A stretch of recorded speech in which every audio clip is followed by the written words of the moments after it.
अचानक ऐसा क्या हुआ कि 57 इस्लामिक देश से अकेले भिड़ेगा भारत। कश्मीर पर 57 मुस्लिम देशों ने उगला जहर। हमास जंग में भारत को मिली सबसे बड़ी जीत, बर्बाद हुआ कतर। दोस्तों, अब एक बार फिर से 57 मुस्लिम देशों ने कश्मीर के खिलाफ जहर उगला है। जी हां, इस्लामी देशों के संगठन ओआईसी ने कश्मीर पर विवादित बयान दिया है और ओआईसी के महासचिव ने हाल ही में जारी किए गए बयान में कहा कि 27 अक्टूबर 2023 को कश्मीर पर भारत के कब्जे के 76 साल पूरे हो गए हैं। जम्मू कश्मीर के विवाद को हल करने के लिए ओआईसी राष्ट्रीय समुदाय समेत राष्ट्र सुरक्षा परिषद के प्रस्तावों के तहत ठोस कदम उठाने का आह्वान दोहराता है। ओआईसी ने आगे कहा कि जम्मू कश्मीर के लोगों के आत्मनिर्णय के अधिकार को लेकर उनके साथ है। इस्लामिक शिखर सम्मेलन और ओआईसी के विदेश मंत्रियों की बैठक के निर्णय और प्रस्तावों का उल्लेख करते हुए ओआईसी के प्रवक्ता ने भारत से जम्मू कश्मीर के लोगों के मौलिक मानव अधिकारों का सम्मान करने का आग्रह किया है। साथ ही 2019 को जम्मू कश्मीर में खत्म किए गए अनुच्छेद 370 को फिर से बहाल करने की मांग की है। हालांकि यह पहली बार नहीं जब ओआईसी ने भारत और जम्मू कश्मीर को लेकर जहर उगला है। ओआईसी लगातार भारत के खिलाफ जहर उगलता आया है और इससे पहले भी वे भारत से जम्मू कश्मीर में अनुच्छेद 370 को बहाल करने की मांग कर चुका है।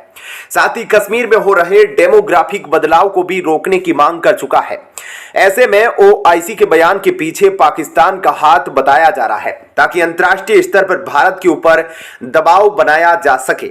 भारत ओआईसी को कई बार आग्रह कर चुका है कि वह पाकिस्तान के एजेंडा को आगे ना बढ़ाए, लेकिन तब भी यह अपनी हरकतों से बाज नहीं आता। लेकिन अब की बार भारत इसे छोड़ने वाला नहीं है और इसके खिलाफ अच्छे से कार्रवाई करने वाला है। इसके अलावा अब हमास आतंकियों पर पैसा बहाने वाले कतर को एक बहुत बड़ा झटका मिला है, क्योंकि भारत ने अब ऐसा ऐलान किया है जिसके बाद कतर और कुछ दूसरे मुस्लिम देश मुश्किल में पड़ गए हैं। आपको बता दें कि कतर ने हमास के जरिए इजराइल पर हमला तो किया ही, लेकिन इन सब के निशाने पर भारत से यूरोप जाने वाला इकोनॉमिक कॉरिडोर भी था। कतर तो खास तौर पर चाहता था कि यह कॉरिडोर बन ही जाए, लेकिन भारत के ऐलान ने सभी देशों को हैरान कर दिया। खुद प्रधानमंत्री मोदी और एस जयशंकर ने बताया कि इस कॉरिडोर पर काम शुरू कर दिया गया है और प्रधानमंत्री मोदी ने साफ साफ कहा कि भारत की तरक्की के लिए यह कॉरिडोर बेहद जरूरी है और इस कॉरिडोर के तहत आने वाले कई सारे प्रोजेक्ट पर काम भी शुरू हो गया है। यानी इजराइल हमास जंग के बीच India middle east Europe economic corridor का काम शुरू हो गया है।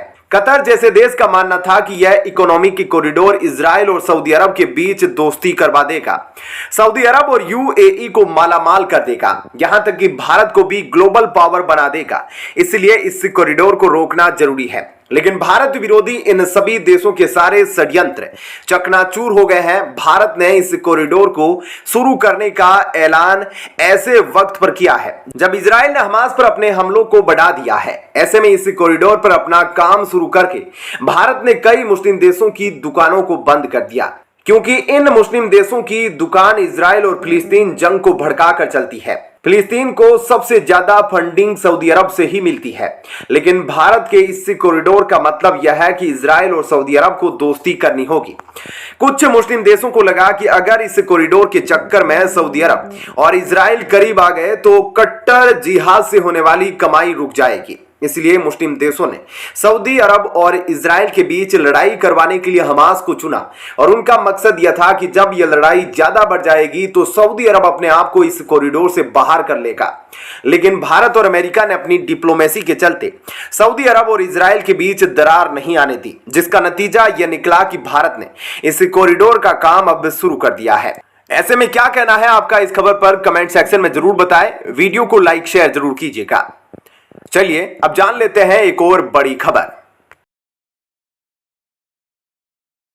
फांसी की सजा के बीच कतर पर अमेरिका का एक्शन। कतर ने किया कांड या कोई साजिश, हुआ बड़ा भांडाफोड़।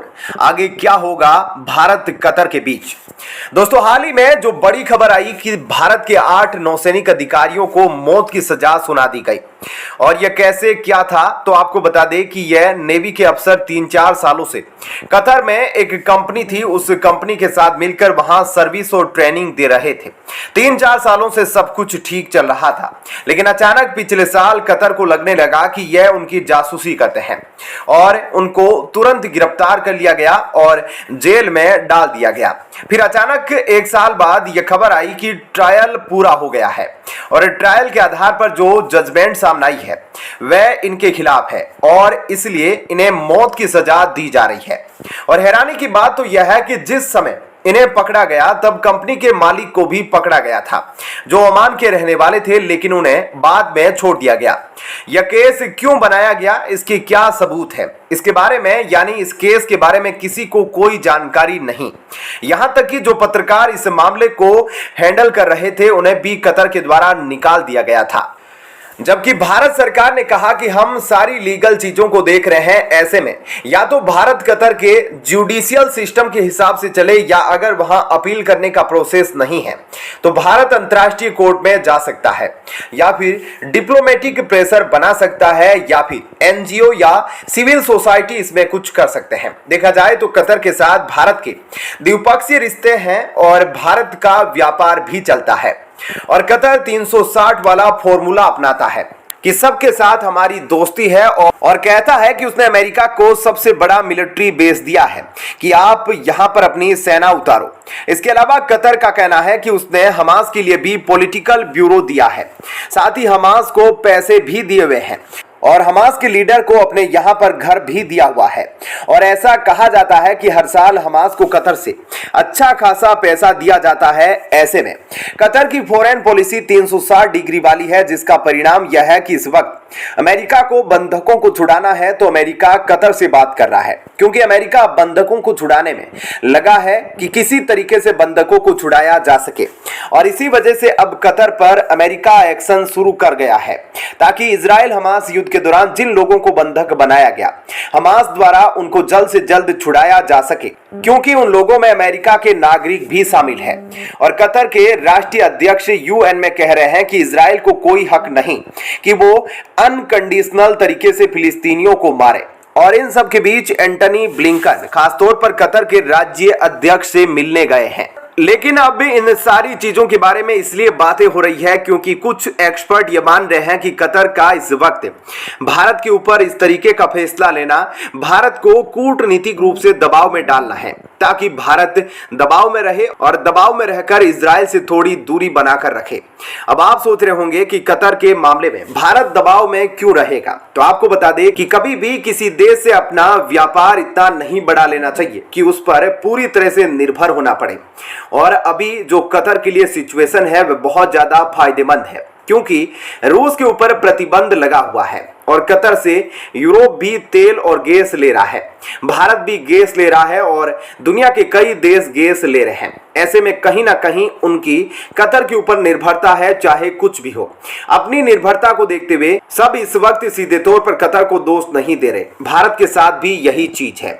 क्या कहना है आपका इस खबर पर जरूर बताइएगा, वीडियो को लाइक शेयर जरूर कीजिएगा।